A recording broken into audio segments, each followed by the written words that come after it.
I wanted to talk about our relationships with our parents. I've had a difficult relationship with my mom, mostly because of her illness. And I've heard talk about contracts that we make with people before we're born. But I don't know if it's a contract that I have with my mom or if it's something that I'm perpetuating now that we've had 40-something years together. Well, it's both of those things. We just want to clear something up here sort of easily. It's not so much a contract that you have with someone else that's going to be here at the same time.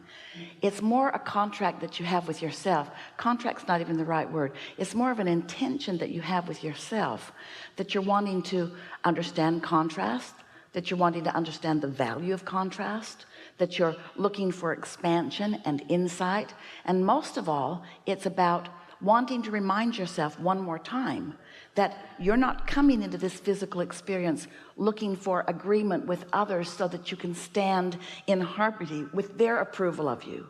You're looking for variety among them and harmony among them, yes, but you're really wanting to harmonize with what's out ahead of you, with the whole of who you are, while you are co-creating with others.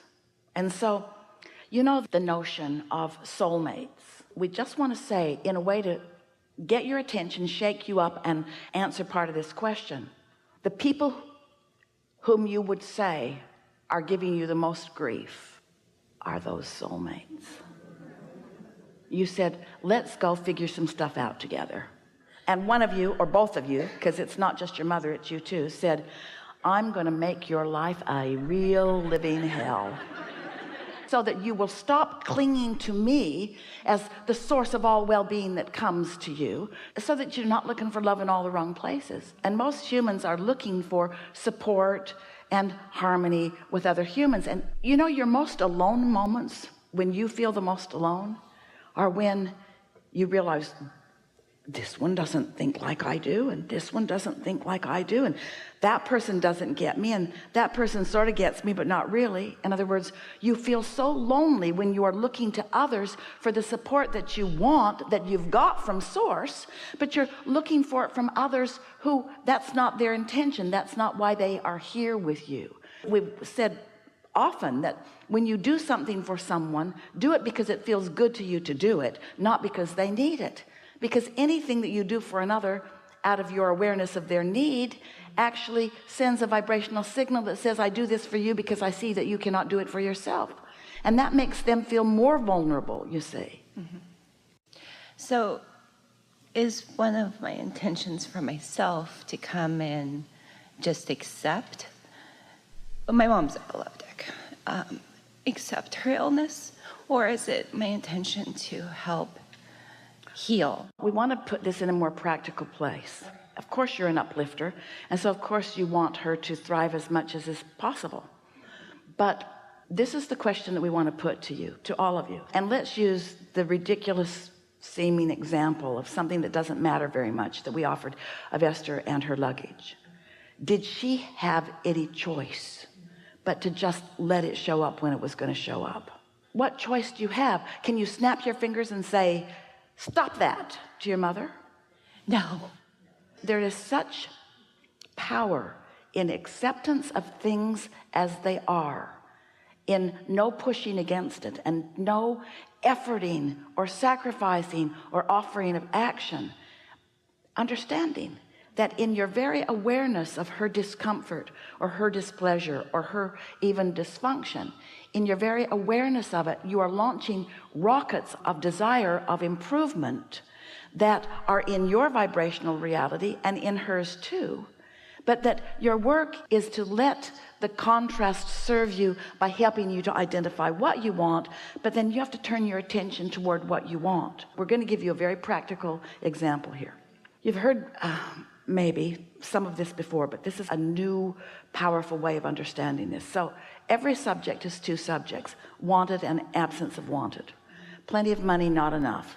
Wellness and balance, not enough. Clarity, confusion. In other words, a stick with two ends on it. So imagine a stick, let's call it Mother. It's the stick called Mother. And on one end of it is clarity and balance and fun and wholeness and wellness and goodness. And on the other end of it is dysfunction and confusion and misunderstanding.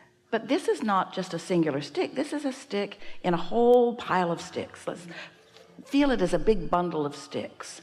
And one end of it has one vibrational frequency, and the other end of it has a whole different vibrational frequency. Now, in that bundle of sticks, there are other subjects. What other subjects are in your life? Money. Being a mother myself. So you have a stick called child or children? Yes. Talk to us a little bit about that stick. In other words, what's on this good feeling end of that stick? I struggle with... All right, let's not talk about that stick. Okay. It's all right, but we want to talk about a stick that isn't a struggle stick. You got any non-struggling sticks in your pile? I have a lot of support from my husband, my in-laws. Yeah, blah, blah, blah. Because all of that's all cluttered. You got any sticks that have a good feeling end on it that's so dominant that the other end of the stick is just not relevant? Esther's sister has a new little dog, new to Esther. And this little dog, when she sees Esther coming, she leaps for joy. She can't get to Esther fast enough, and she just shivers all over in excitement that she gets to see Esther again. And Esther cannot be in the vicinity of this darling little dog without feeling only pure positive energy. There's only one end of the stick called Nikki. There's only one end of that stick. That other end of the stick is non-existent. You got any sticks like that? I feel like I look great for my age. That I get told every day at work that they can't believe I have a 16-year-old son. You got any other sticks? We don't disagree. That one's a little iffy, however.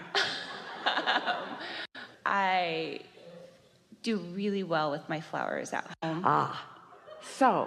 Flowers. Ooh, that into that stick. So here's what we want you to understand. Let's say that it's time to plant new flowers, and you have some in the trunk of your car, and this is the day you're going to set them, and you are anticipating that, or even in the process of doing that. Do you know that during the time that you are focused upon that stick that is so easy to feel good about, that it activates that end of all these sticks?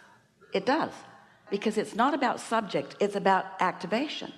In the same way, you could have a pile of sticks that mostly feel really good, and you could have one mother, and you could focus upon that end of the mother stick and activate all the other sticks to the point that your flowers would die.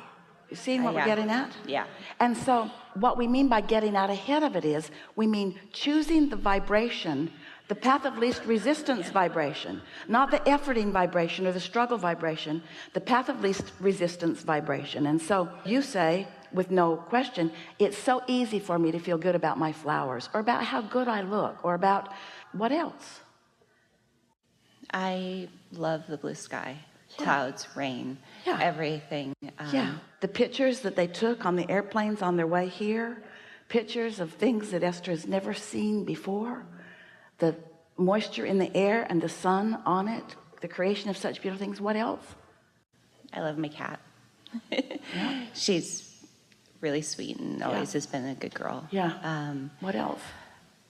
I love I get to go home every day and be cozy and have a roof over my head. You see what's happened already?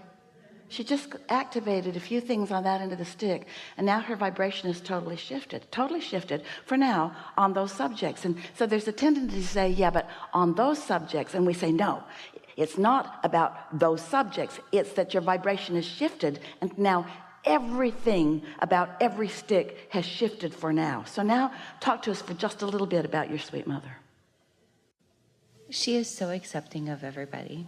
She has never said a derogatory word now, towards did you me. expect that from her a few minutes ago?